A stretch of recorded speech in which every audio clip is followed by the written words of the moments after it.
All right, welcome to the meeting of the Planning Board for September 10th. We're going to start with public hearings. We have 99 Andover Street in front of us. And I have to open the public notice. Notice hereby given that the Danvers Planning Board will hold a public hearing in the Toomey Room, Danvers Town Hall, 1 Sylvan Street on Tuesday, September 10th, 2019 at 7 p.m. Relative to a request for a major modification to an approved site plan submitted by Group 1 Automotive, Inc. for property at 99 Andover Street, also shown on the assessor's map, Assessor's Map 56, Lot 13, pursuant to Section 4 of the zoning bylaw. Said property is located in Route 114A zone. The applicant proposes to renovate the Toyota certified pre-owned dealership. Copies of this application and plans are on file and available for the public review in Land Use and Community Service Department, Danvers Town Hall. Ms. McCann. Thank you very much. My name is Nancy McCann. I'm here on behalf of the applicant, Group 1 Automotive, Inc. With me tonight is the project engineer, Neil Sander, and also Jeff Kleiner with Group 1. And we are requesting a major modification of the previously approved site plan relative to the Toyota CPO dealership. As you may recall, just last January, you approved the site plan to allow the Toyota CPO, Certified Pre-Owned Center, to be located in the area previously occupied by Lexus. And this was the plan that we had before you at that time, so just to refresh your memory, this is the current Lexus dealership, this is the Toyota new car dealership, and this was the former Lexus dealership here. Recently, we've been before you with regard to the Subaru dealership back in this area here, which is not shown on this plan because this is the prior approved plan. And at the time that we came to you in January, part of the renovation of the former Lexus dealership area was to reduce and remove what you see in purple here and to do some interior renovations. So basically, we were reducing the size of the building, and the Toyota Certified Pre-Owned dealership would occupy this area that I'm showing in green, and the purple was previously approved last January to be removed. Since that time, Group 1 has looked at their operations, and they've decided that they would really prefer to operate the Toyota Certified Pre-Owned out of the Toyota new car dealership area. So they don't need all of this space. So the application that's before you tonight is to further modify the previously approved January plan to remove what I'm showing you here in green. So those areas will be removed because they're simply no longer needed. What's going to remain is this service area, which has always been slated to remain, and the Toyota dealership here. But what's shown in purple was approved to be removed back in January, and what's shown in green is what we're here tonight to show you a modified plan where that will be removed. What's going to take its place is some parking and some landscaping. So we're reducing building coverage, we're reducing impervious, and we're adding some landscaping. Utilities and things generally remain the same. So I think with that introduction, I'll turn it over to Neil to walk you through the specifics of the plan and give you a more technical version than my colored. Yeah, before you begin, would you mind turning that a little bit so I can see it? I just can't see it at all. Thank you very much. So this is why I was referring to the purple and the green. Thank you. I was doing my best to follow along verbally. Thank you. My name is Neil Sander. I'm with Independence Engineering. I was here before you most recently in June to talk about the Subaru application, which is just to the northeast of this. I've been working on this project since 2012, so I've been through most of the stages of approval since then. As Nancy mentioned, this particular project was approved in January to reduce the footprint of the Subaru building, or the Toyota building. What Group 1 identified when they were running through their construction numbers was that they still had more building than they needed, and it was going to cost more money than they wanted to spend. So they decided, let's just get rid of the whole thing. Essentially, they are going to be removing 7,500 square foot building footprint, which, because it's a two-story building, amounts to about 15,000 square feet gross leasable floor area, and replacing it with 39 additional parking spaces. We're not proposing any changes to the circulation around the site. We're not proposing to change the driveways. All the utilities are currently in place. Each building has its own distinct utility connection that are both going to remain.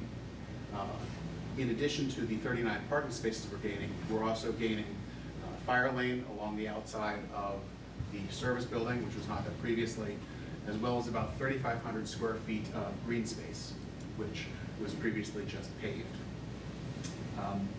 We're also going to be adding 13 trees, all of them deciduous, and about 162 new shrubs in the area, as well as 2 light poles, which are located here and here, between the building and Andover Street, so they won't be impacting any of the neighbors. As far as stormwater goes, it's virtually identical to what we presented to you in June with the Subaru application. We're not proposing to make any changes to any of the outfalls. We're going to be the additional, reducing impervious cover by 3,500 square feet, and approximately 2,500 square feet is going to be taken from this discharge point in the wetlands back into the basin again. So we're reducing the amount of water coming directly into the wetlands without being treated. And as you can see in the stormwater reports, we are reducing the flow rate infinitesimally for the 210 and 100-year storms, which are what we're required to meet. We're increasing groundwater recharge with the additional green space, and we're also not impacting any of the wetland buffers. We are going to be doing some work within the riverfront area, but none of the no disturb, no build, or buffer zone from the wetland are going to be disturbed. We have applied for a request for determination from the Conservation Commission, and we're going to be appearing for them on Thursday. Okay, I'll open up to the board. John? I don't have any questions. Okay. Charles? I think it's pretty straightforward. Nathaniel? I don't see anything negative. It seems like all positive. Okay. Jim? Yeah, I would echo those sentiments. I'm just wondering, what's the percentage of landscaping now, do you know, on the site? I have it on, we are currently at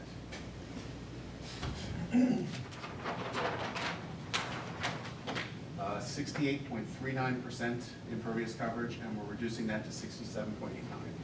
So we're cutting it by 0.5%. So but you're adding landscaping, Yes, yeah. so your landscape, That 3,500 square feet is going to be landscaped. okay. No, I like it, obviously tearing down buildings and just adding a little bit more parking, but that's fine with me. Peg? Did we have anything from town engineer? Did he look at this? I didn't see anything. Yeah, town engineer had no comment. No comment on it? Yeah, Okay, the only just- comment was from fire. They'd like fire lane striped on the northeast and northwest side, Okay. but that's easily done. Okay, well. I'm sorry, Dave. Anything from staff outside of that? Just, no, that's it. Okay. Did I cut you off, Peg? You did cut me off. I am very sorry. Go ahead. Heard you well. No, I just wanted to say that's fine now, since I know that staff, engineering's fine with it, and everybody else is fine with it. It's fine. I have nothing to add from this, so unless there's anything else from the board, I'm going to open up to the audience. This is a public hearing. Anyone from the audience have any questions, comments about 99 Andover Street? Please raise your hand. Use the podium up there, and just give us your name.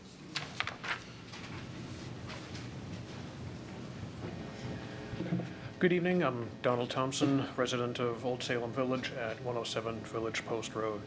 And I have just a couple of what I hope are simple questions. My understanding of the current layout is that Toyota Certified Pre-Owned currently operates out of a building on the northeast side of the site. And my primary question is to the applicant, and is what's going to happen with, what activities are going to go on at that building in the future? Actually, everything, just for future reference, every question goes through the board first. Thank you. Okay. Then, To the in chair. that case, I'll direct my question to the board. Go right ahead, yes. The answer is I don't know. I know that they definitely need the service capacity that's in that former Porsche building. I don't know what the sale is. I've asked, it's not a question that I'm privy to.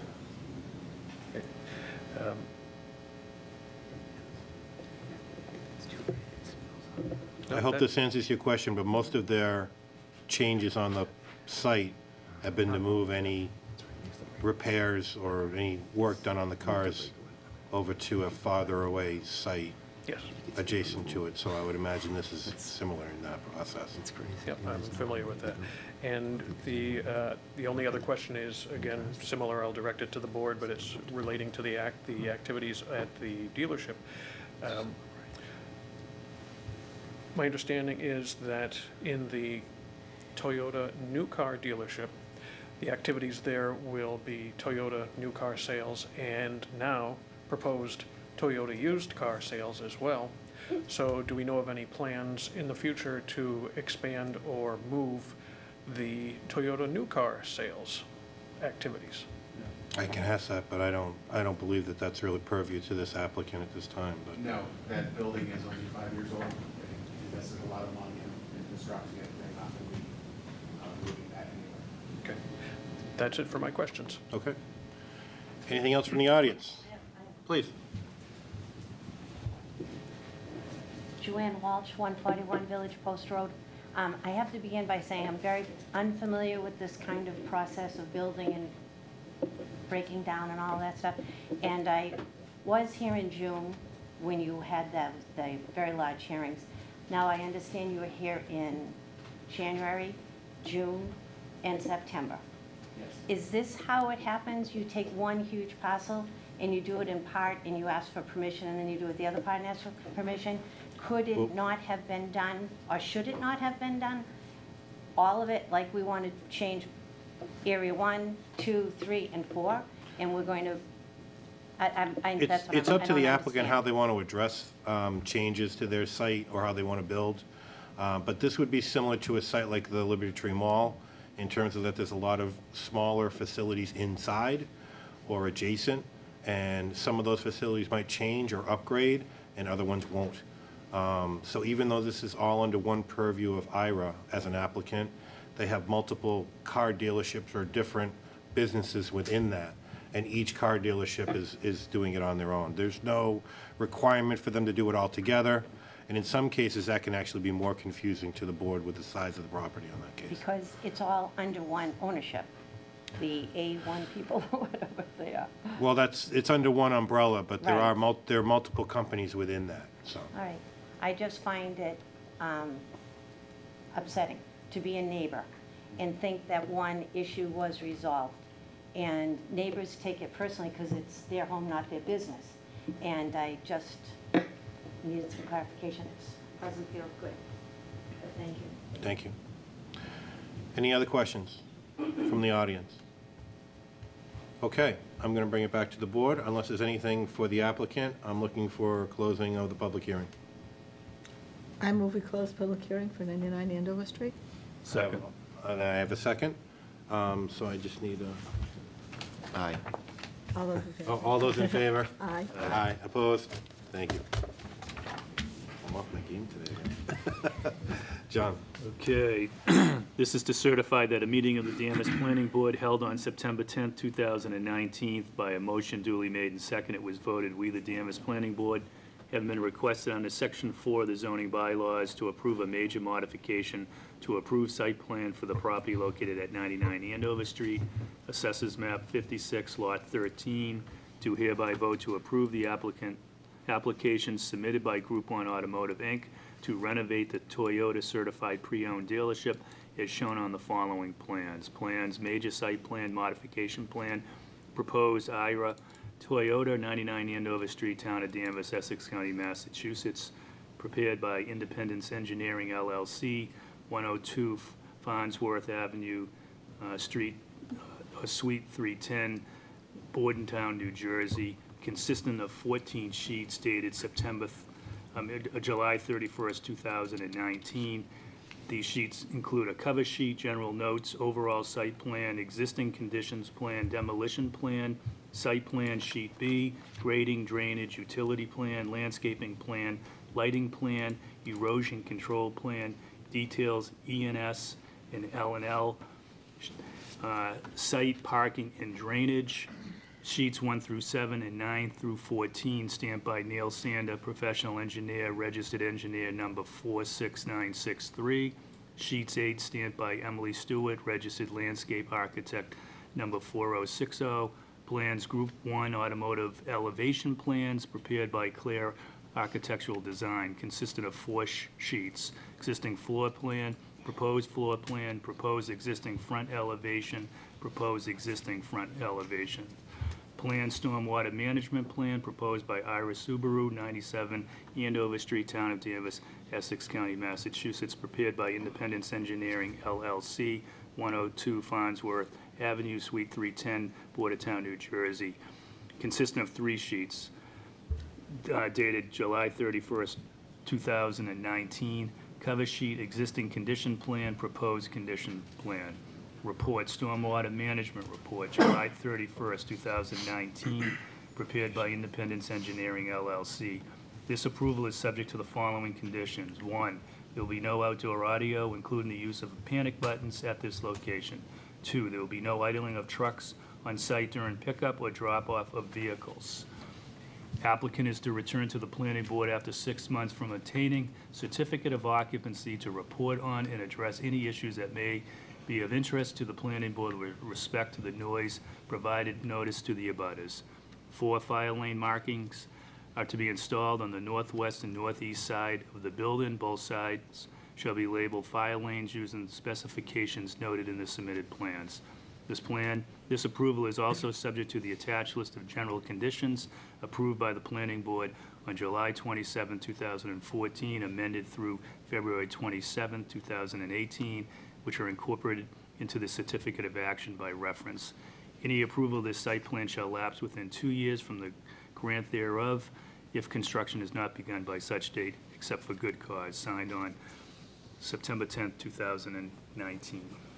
Before we take a second, the conditions are nothing more than what we asked of Ira from the previous Subaru, just to let everybody know. Can I ask you a question? The 6-month return condition, I understand, was applicable to the Subaru. Do we need that in association with this one as well? Just to make sure, we'd like to keep that one in there. I think that's important at this point in time. I know it's a little further away. I don't think we're asking too much of the applicant, just to double check. Okay? So I have a motion. Do I have a second? Second? All those in favor? Aye. Opposed? Thank you. Good luck. Mr. Chairman, I'm going to recuse myself from the next matter. Yes. And I have already endorsed the street plans for matter 3. Excellent. And I hereby affirm the minutes for the 4 meetings. Gotta be somewhere, huh?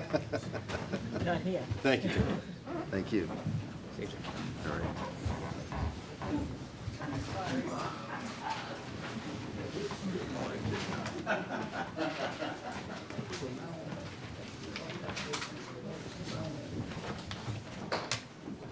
Just give it a minute to leave it. Okay, so next on the agenda is continued public hearings. We have Beaver Brook Woods in front. We'll just give them a moment to set up.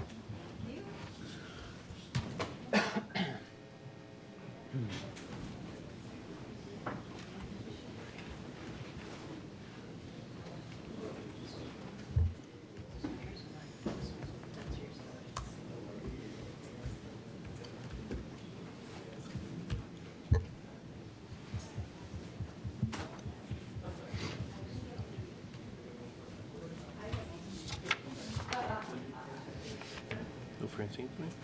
On vacation. Oh, good for her. Where's she Greece. going? Ooh, It's Globetrotter, that one. good for her. That's great. We should Skype her.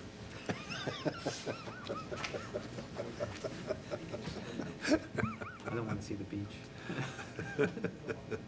Well, it's probably like 1 in the morning That's out true. there right Yeah, now. yeah, yeah. Well, she's still up.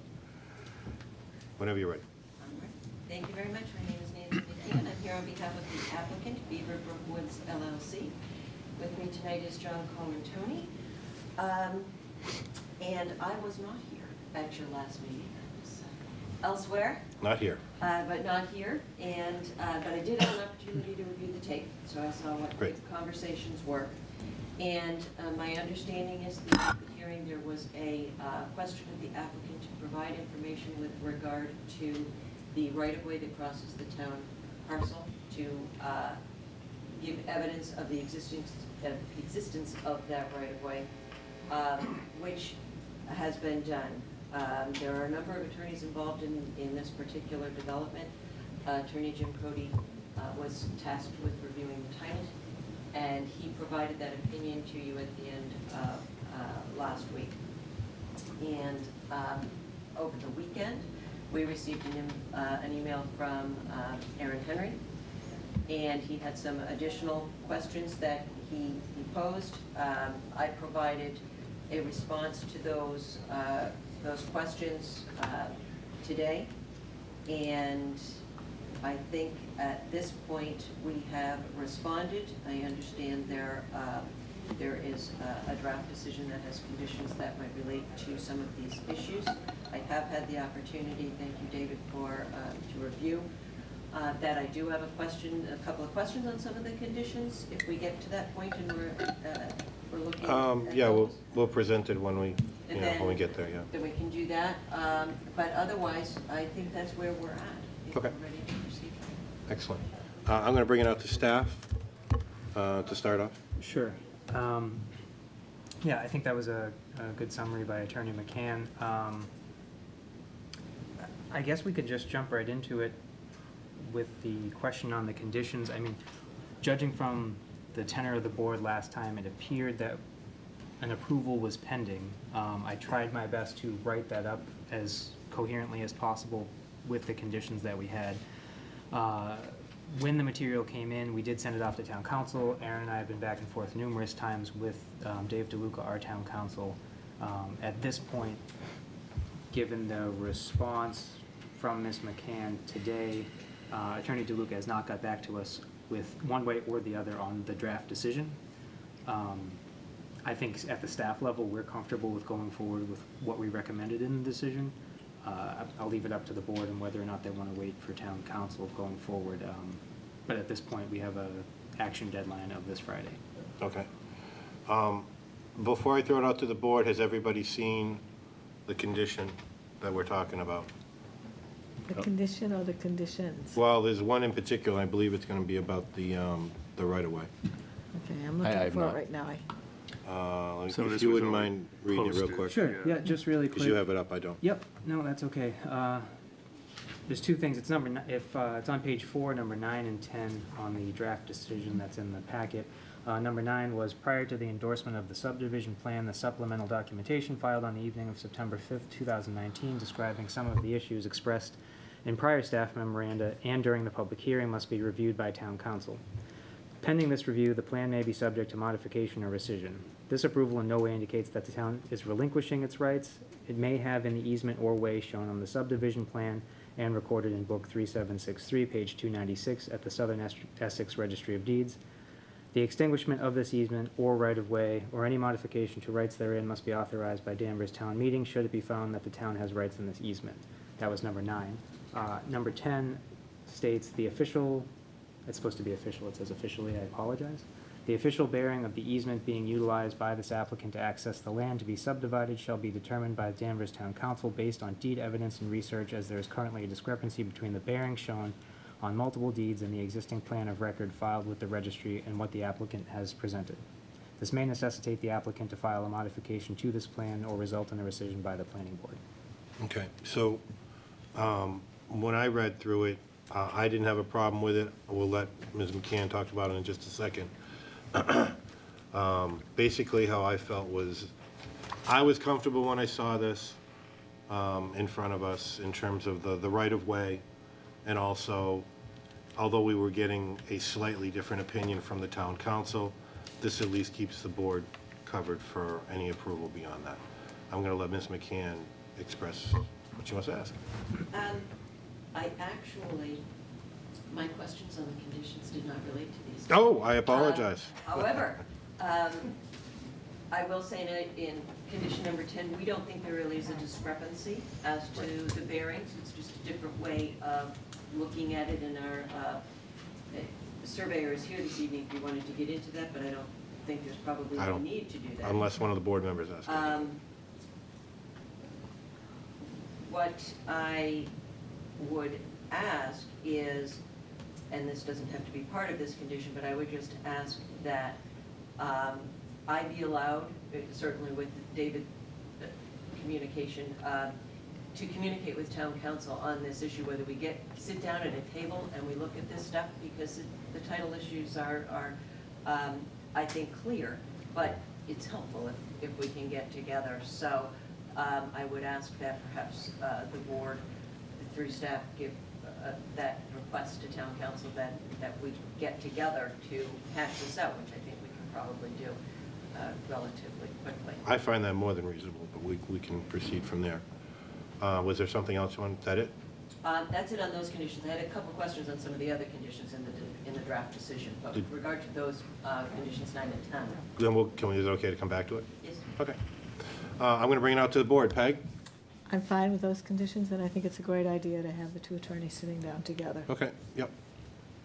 John? I agree with Peg. It'd be nice to get everyone in one room and hash it out. So I don't have Charles? it. Oh, I'm sorry. No? Charles? Don't have anything to add. Nathaniel? No, I agree with Peg and John. Okay. And Charles. I've already expressed my opinion on all this. So it is still a public hearing. I'm going to bring it out to the public. Does anyone have any questions, comments? Raise your hand, use the podium. Okay.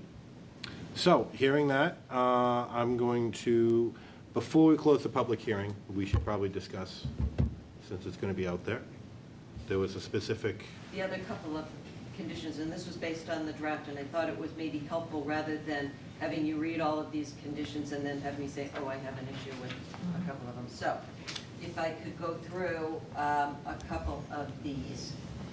On the waivers, we had requested a waiver of section Roman numeral 6C1 regarding the construction of the sidewalk before the bounds are set. That wasn't included here. I think maybe it was just an inadvertent omission. I don't think anybody had any issues with that idea. It was one of the waiver requests that we wanted to have added in there. That's correct, unless the board Yeah. has a specific. Would you tell me what that waiver, specifically what you're waiving? Yes, there's a part of the subdivision regulations requires that the bounds be set before the sidewalks are in place.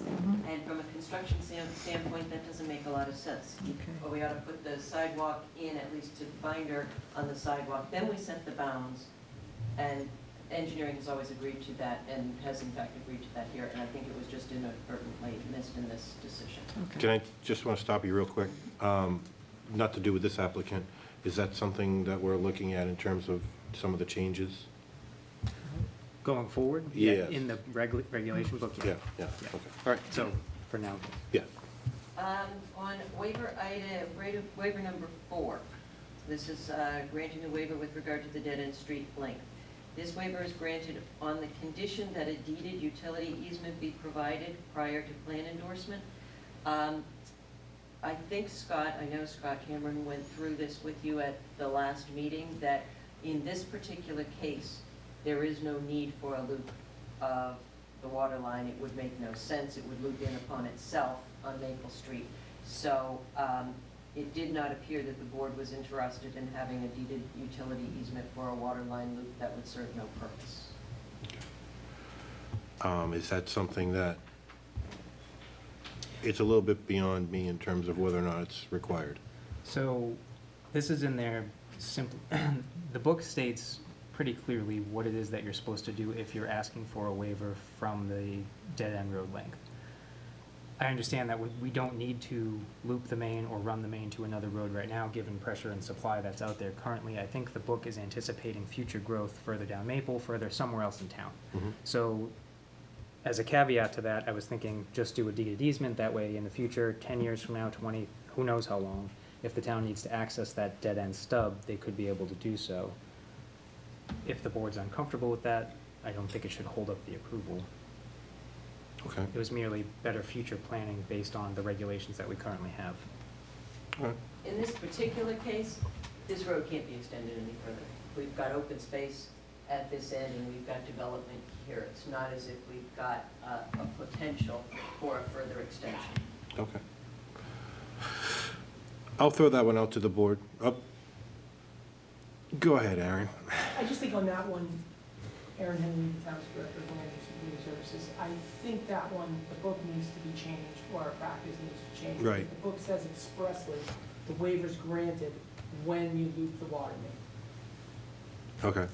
And that's the quid pro quo in the book, and that's not what's happening. So I think David's offer was at least take an easement so that we have the right to loop the water main should we need to in the future. But that has not been the practice of the board, certainly on the decade I was on the board. But the language of the subdivision rules and regulations are very straightforward. So I know think we've this is struggled with these road lengths something that we need for a while, to yeah. get our heads wrapped around, but obviously if the board's going Okay. I'll throw it out to the board. Does anyone on the board have any expressed issues with that? Is that gonna be, that's probably one of the terms we're also looking in the subdivision regulations. Yeah, yeah.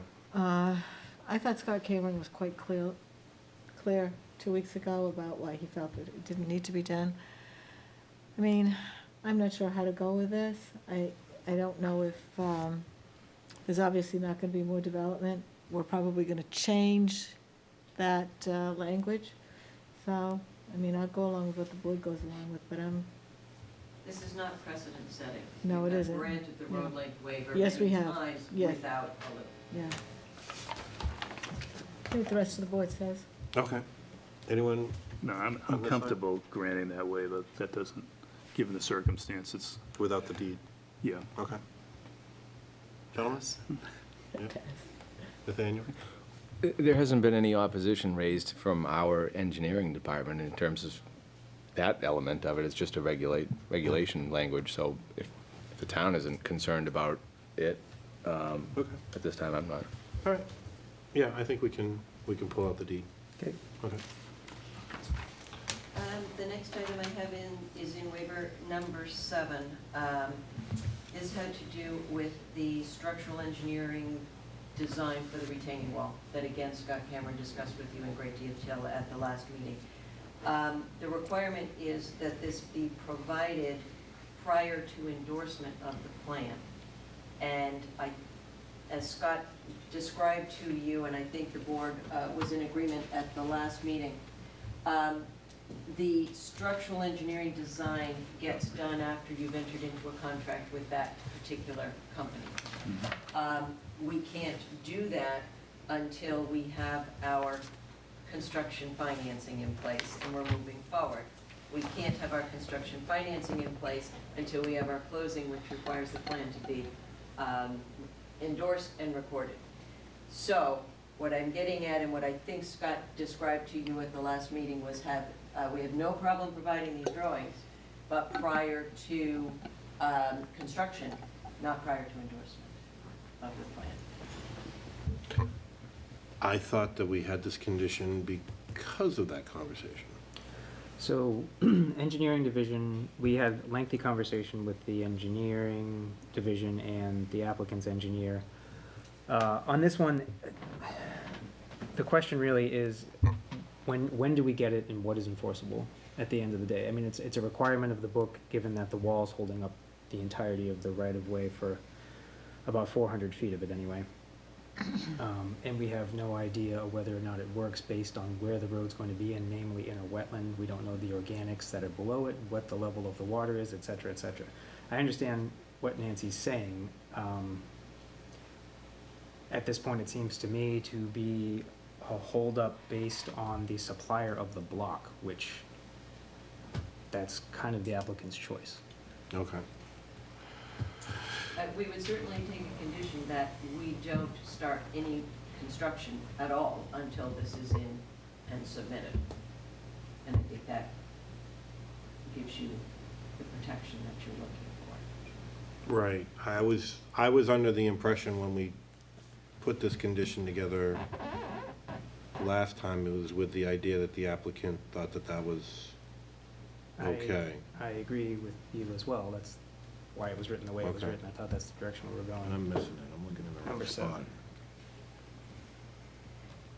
I think Mr. Henry was flagging us down, but I'm trying. I think the fear that we have of waiting till construction is that if the modifications required to the wall because of soil conditions and its location are adverse to the approved plan, what then? Because now we're Okay. in the dirt, we've cleared and grubbed, and we're now trying to build the wall that is now engineering's not gonna work. And our point to prior to endorsement, which I thought was consistent with what Scott said at the last hearing, was that until he had his approval, I thought he hinged it on the approval of the plan, which seems like we're about to do, not that it was subject to endorsement and recording, it was last meeting, it was approval. I think we want to know if those changes have to happen and they're material changes to the design. We'd like to see that before we're in the dirt, clearing and grubbing and trying to build it. So again, I thought we were consistent with what we were discussed at the last meeting. Okay, so prior to endorsement, though, So in the next 3 weeks, 4 weeks, they have their approval, Right. assuming the board does what I think it's going to do. They have their approval. In theory, that was what we were told that they needed. They needed an approval to get a structural stamp from the supplier. And as David's intimating, there's plenty of structural engineers out there who can design a wall. It's just they're waiting for this, for Shea Concrete to enter a contract into Shea Concrete. I mean, that's kind of a business decision of the applicant to how they want to deal with the supplier. In other instances, we've gotten stamped structural drawings out of applicants at this phase of the process, especially given that the book says we need structural information on walls. okay. So, So if we did, if we changed the condition so that we made it for staff approval at the time of building, is that sufficient, or is that not? I mean, I guess. I'm trying to find a happy there's no- medium here, is what I'm trying to do. That's what we were trying to do with the condition, as it's written. I understand. I mean, again, if the board's free to do what it wants, I think Aaron's point's well taken in that, frankly, if the applicant doesn't at this stage want to pay for a structural engineering design, it's not really a reason to condition a decision for it. Okay. And perhaps we're not too far off when you're concerned about really the start of construction, so you're talking about you don't want the land cleared and grubbed and all of that, so maybe that's what we say, rather than prior to endorsement, which can be in very soon. Once we start clearing and doing that work, we have theoretically gotten our construction financing and we can be doing that, so Okay. I would say starting of construction, rather than endorsement, but prior to any construction.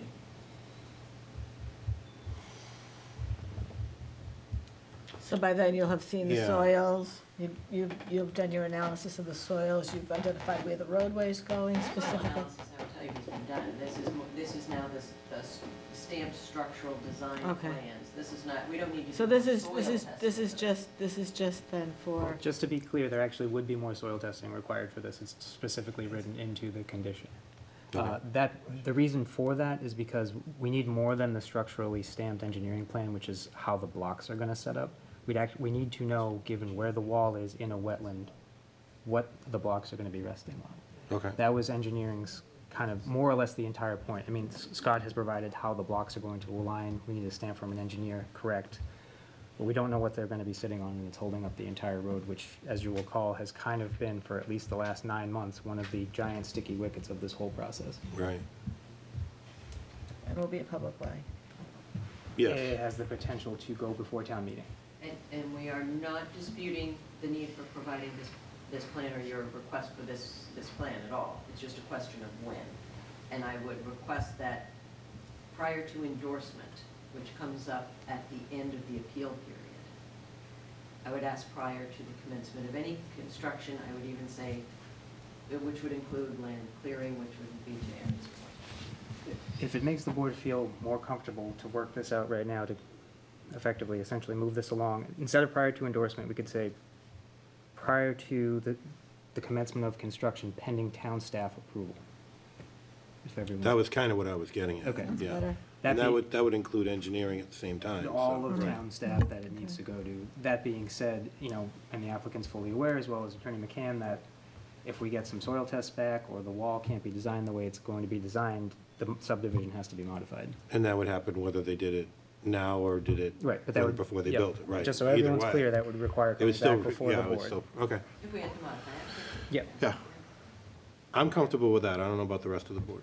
I'm comfortable. I think Okay. this is good. Yeah, I like that Okay. compromise. Nathaniel? It sounds like that satisfies the requirement in order to get the contract signed with the suppliers. Right, it allows us to have our plan approved and endorsed and recorded, and then we can get our financing. Is that possible? And then after that, you'll have a design plan and then have to submit it for approval to the town, is that correct? Right, and that would be staff, engineering, and, Building commissioner. and they would be, Right, because. and if they didn't approve it, or if it didn't go forward beyond that, they'd be required to come back in for a modification. Yeah, as long as, Dave, I mean, I think it's quite clear I think what the I think concern it's- is. Nobody wants the road sinking into the swamp, Yeah. right? And then have it be on the I don't town think to anyone wants that rebuild it, happening, right? Yeah, they don't want that either. Right, even if it's like 20 years from now, whatever. So as long as that condition satisfies everyone, I think that's a happy medium. Okay. My next item is on the general conditions, or the next set of conditions.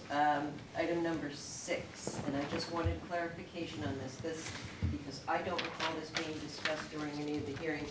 I think it was discussed perhaps with town engineer and staff.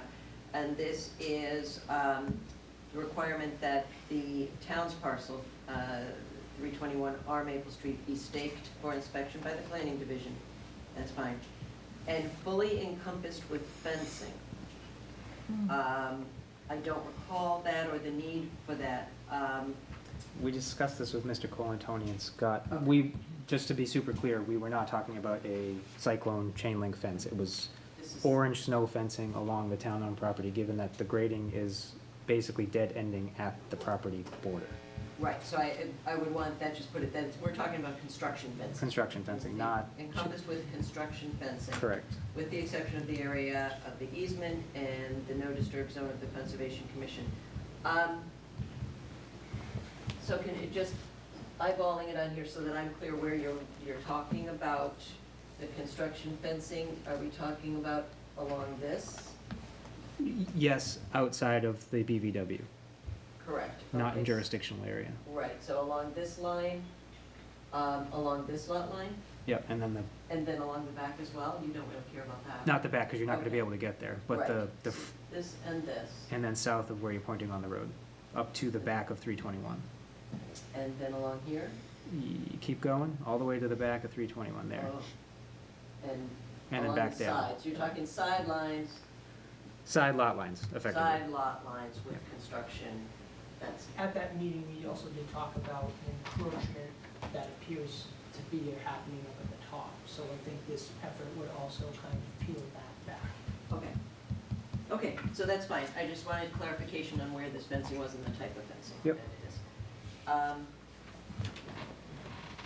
And then, I think two more.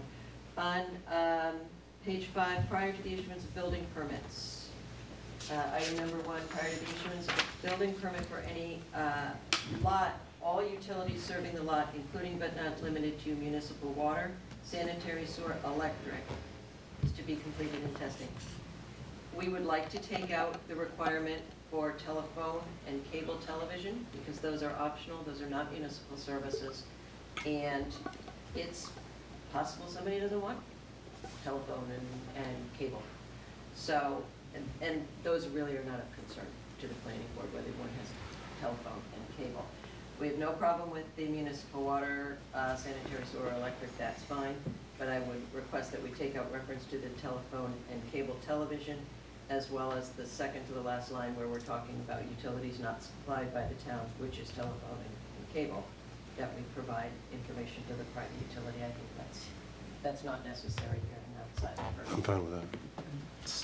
Staff doesn't necessarily have an issue. To be fair, that's the condition that was placed on the Whipple Hill subdivision, just so everyone's clear. No. So, but Given technology, I have no problems either way. Yeah, I have no problem with it. I was gonna say the same thing. I mean, everyone's getting away from that, and the Everything's terminology is wireless almost now. passé at this point. And my last item is on the next page, prior to issuance of occupancy permit. The roadway-based courses and binder courses shall be installed and approved in writing by, it says the planning division. Maybe is the engineering department now falling under planning division, because shouldn't this be approved by engineering? Well, we all function as one town. We asked them to inspect. Yeah, if they're doing the inspections for us. Okay, so planning division is where, and then if we submit it to and ask for approval from the planning division, engineering is the one that. We share everything. I mean, we effectively function as one town, given that the permit is with the planning board, planning staff's the Okay. planning board, so it should be with us. Okay, I just wondered whether that should be engineering, but that's fine, I have no problem with that. That was it, thank you very much. Before I bring out the certificate of action, does the board have any questions, comments beyond that? No? Nope, so I have to move I'm looking for a motion to close the public hearing. I move that we close the public hearing. Second. All those in favor? Aye. Aye, opposed. So, the dulcet tones of Charles. Good luck, Charles. Okay. This is to certify that at a meeting of the Danvers Planning Board held on September 10th, 2019, by a motion duly made and seconded, it was voted, we, the Danvers Planning Board, in accordance with Massachusetts General Law, Chapter 41, Section 81U, and as provided for in Section 4 of the Planning Board Rules and Regulations governing the subdivision of land in Danvers, do hereby vote to approve an 8-lot subdivision being known as 303 to 333 Maple Street, not including 311, 313, 321, and 321R Maple Street, in accordance with the following. Plans, Beaverbrook Woods definitive subdivision on land of 303 to 333 Maple Street, not including 311, 313, 321, and 321R Maple Street, Danvers, Massachusetts, Assessors Map 25, Lot 87 and 87A, and Assessors Map 33, Lots 16, 17, 19, 20, 21A, 23, and 24. Prepared for Beaverbrook Woods, LLC, by the Moore & Cameron Group, Inc., at 68 Elm Street, Danvers, Massachusetts, 01923. Consisting of 13 sheets dated April 23rd, 2019, and revised August 7th, 2019. Sheet number 1, the cover sheet. Sheet number 2, general notes, legend, and abbreviations. Sheet number 3, existing conditions plan. Sheet number 4, lotting plan 1 of 2. Sheet number 4A, lotting plan 2 of 2. Sheet number 5, grading and drainage plan. Sheet number 6, roadway plan and profile. You tell me if I was going off, right? You can just, maybe, let's just read those. As written below. Roadway plan and profile, roadway geometry and layout plan, soil test logs, construction details 1, construction details 2, construction details 3, construction details 4, and construction details 5. Stamped by sheets 1 through 3 and sheets 5 through 13, Scott P. Cameron, Registered Professional Engineer, number 47601.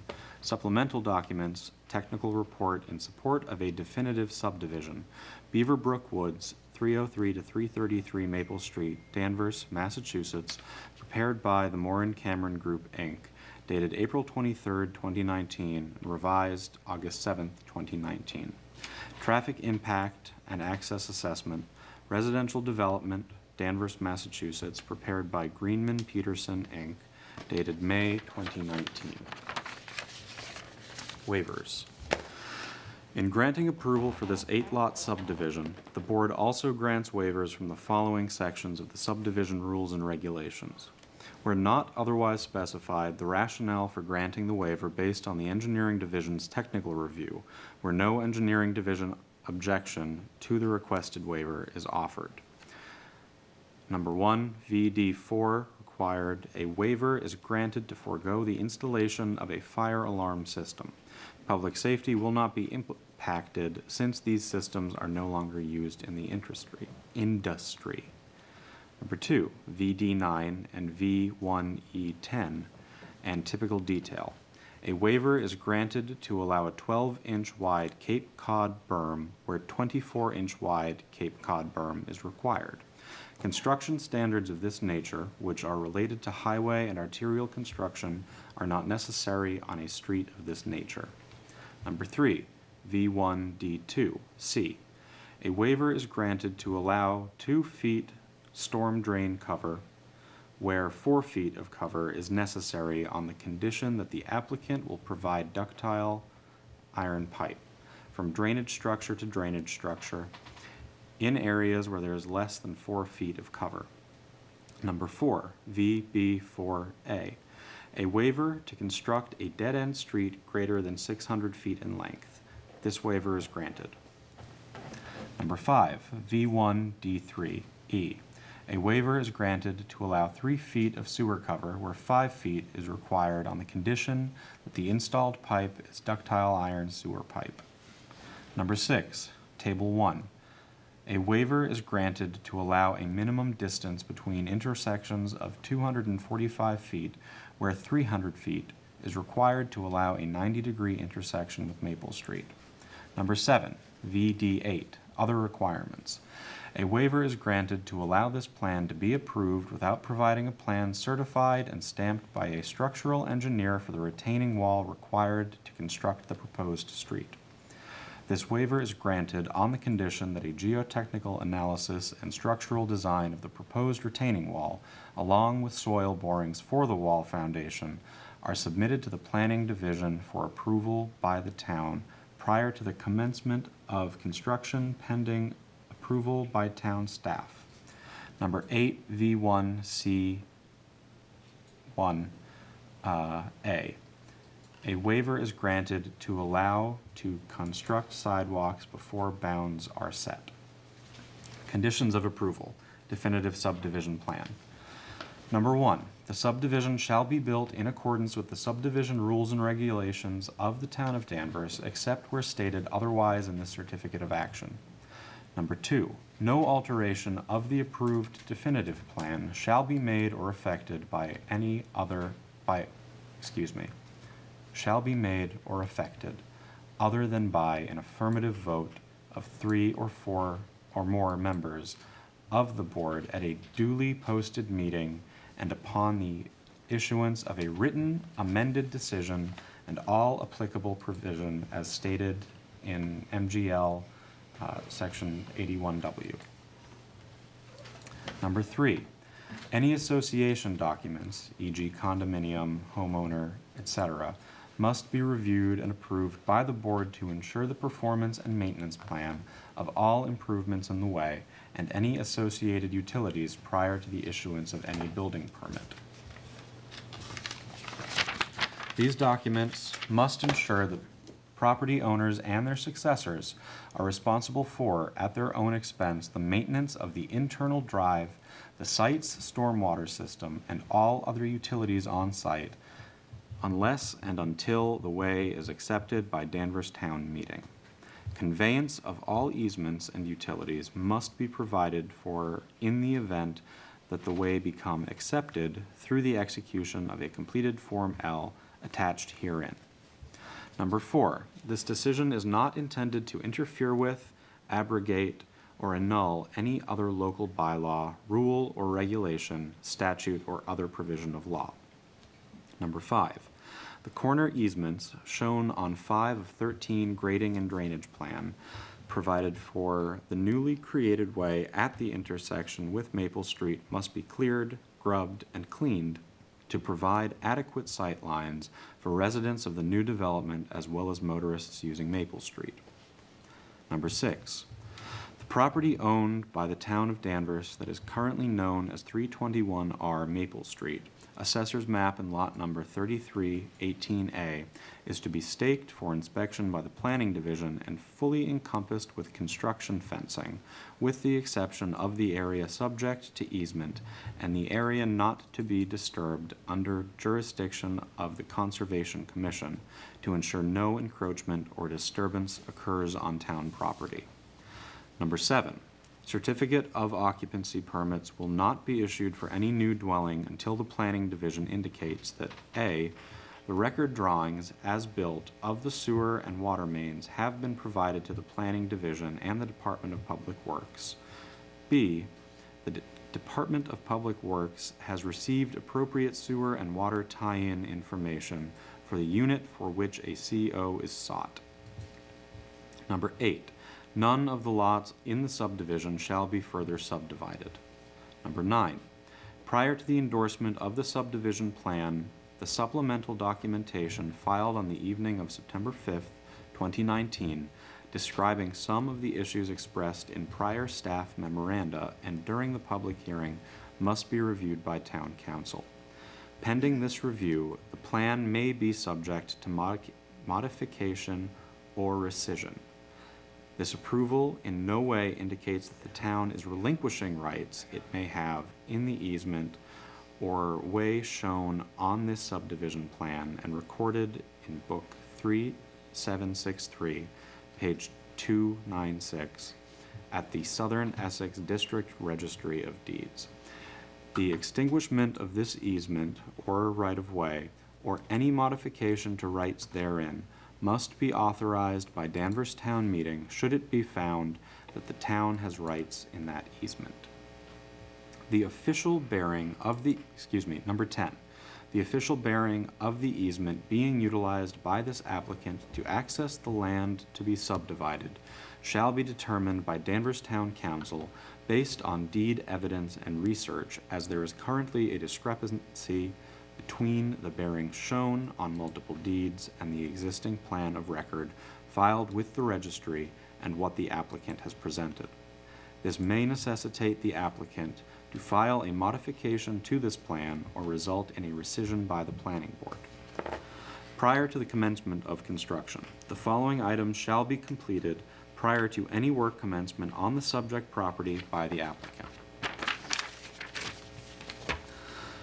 Number 1, after the endorsement of the definitive subdivision plan, the applicant shall cause the plan, together with this certificate of action, a covenant and any easements, rights of way, and surety documents to be recorded with the Essex South District Registry of Deeds.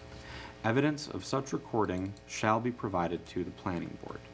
Number 2, implementation of an approved erosion and sedimentation control plan.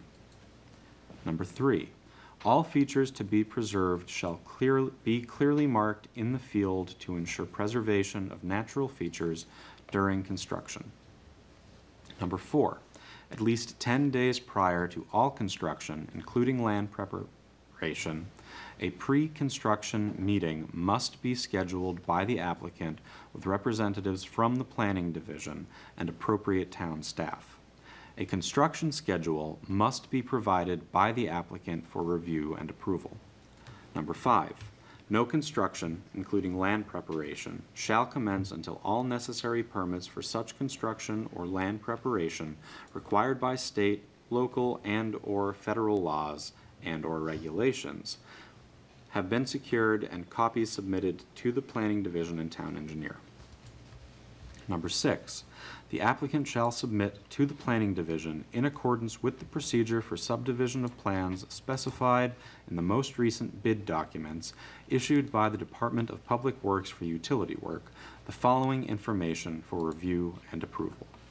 A, 4 copies of shop drawings for any structure that is to be installed on site, including, but not limited to, sewer lift stations, water booster pumping stations, drainage pumping stations, head walls, and other utility structures and retaining walls, if any.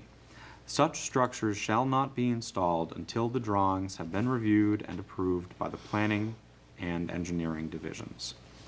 B, 4 copies of manufacturer's literature describing the properties and installation of any material or structure proposed for use, which differs from those specified herein. The engineering division requires the submission of 4 copies of samples and certified test reports for any such material or structure. Such materials or structures shall not be installed or used until they have been approved by the planning and engineering divisions.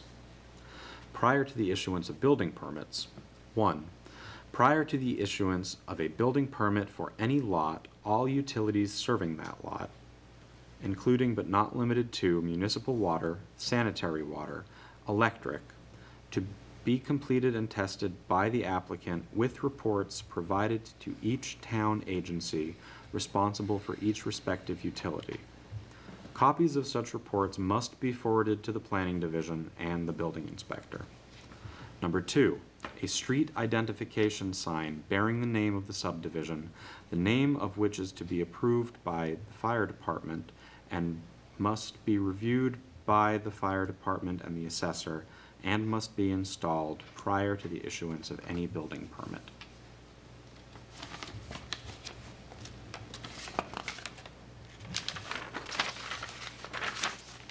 Number 3, evidence of recording of all plans, easements, and covenants shall be provided to the Planning Division, Town Engineer, and Building Inspector.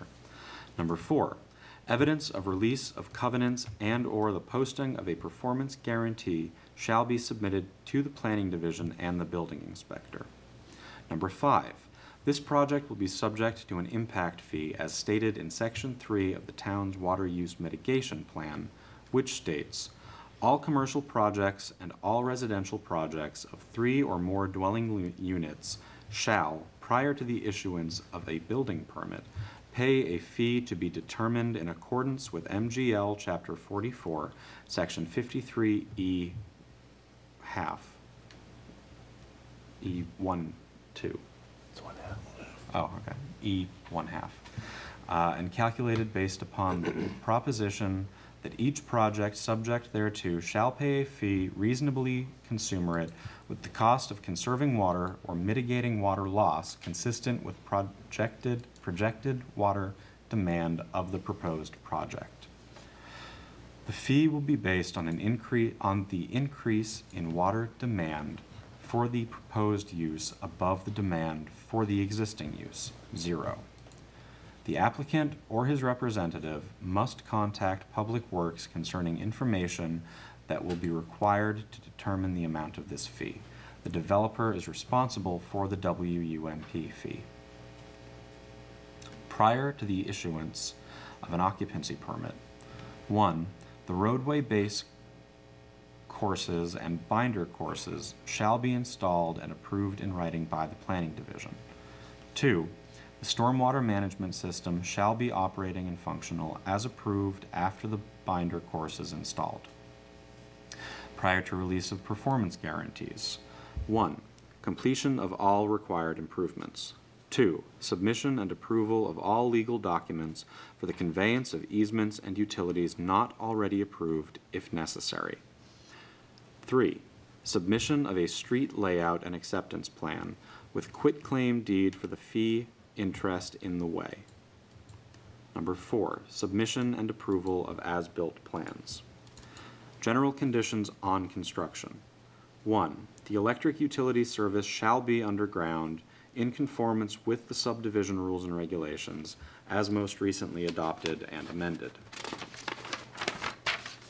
2, all utilities, roadway, construction, and materials shall be in conformance with the most recently amended subdivision rules and regulations, except as waived herein.